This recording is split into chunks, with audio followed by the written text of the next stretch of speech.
থাইল্যান্ডের হামলায় অজিক সেতু ক্ষতিগ্রস্ত।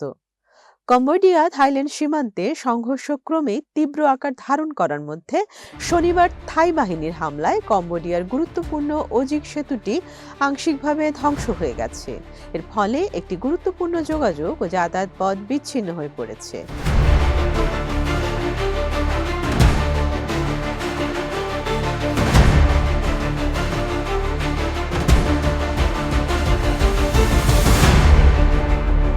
ভিডিও ফুটেজে দেখা যায় সেতুটির মাঝখান ছিন্ন ভিন্ন হয়ে গেছে, ভাঙা পিচের ভেতর থেকে লোহার রড বেরিয়ে আছে এবং সেতুর পাশে থাকা একটি যানবাহন সম্পূর্ণভাবে ধ্বংস হয়ে গেছে।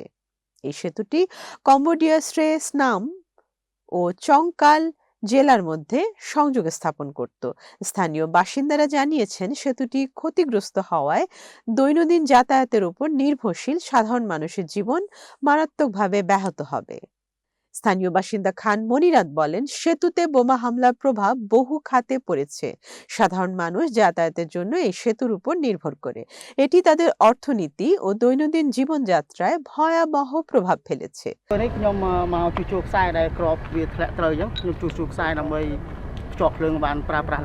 যদিও এই হামলায় তাৎক্ষণিকভাবে কোনো প্রাণহানির খবর পাওয়া যায়নি, তবে বিস্ফোরণের অভিঘাতে আশেপাশের এলাকায় আতঙ্ক ছড়িয়ে পড়ে। নিরাপত্তাহীনতার কারণে কিছু বাসিন্দা তাদের বাড়িঘর ছেড়ে নিরাপদ আশ্রয়ের খোঁজে পালিয়ে যেতে বাধ্য হন।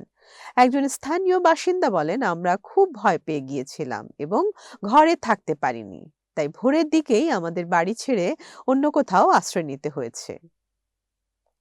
থাইল্যান্ডের Royal Thai air force RTAF জানিয়েছে, F-16 ফাইটিং ফ্যালকন যুদ্ধ বিমান থেকে ছোড়া নির্ভুল নির্দেশিত গোলাবারুদের মাধ্যমে সেতুটিতে আঘাত হানা হয়।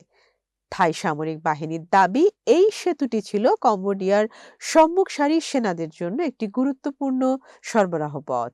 RTAF এর মুখপাত্র এয়ার মার্শাল চাকরিত থাম্বাভিচাই বলেন, এই হামলার উদ্দেশ্য ছিল চাপ সৃষ্টি করা এবং কম্বোডিয়া সরকারকে একটি স্পষ্ট বার্তা দেয়া। চলতি মাসের শুরুতেই থাইল্যান্ড কম্বোডিয়ার সীমান্তে নতুন করে উত্তেজনা ছড়িয়ে পড়ে।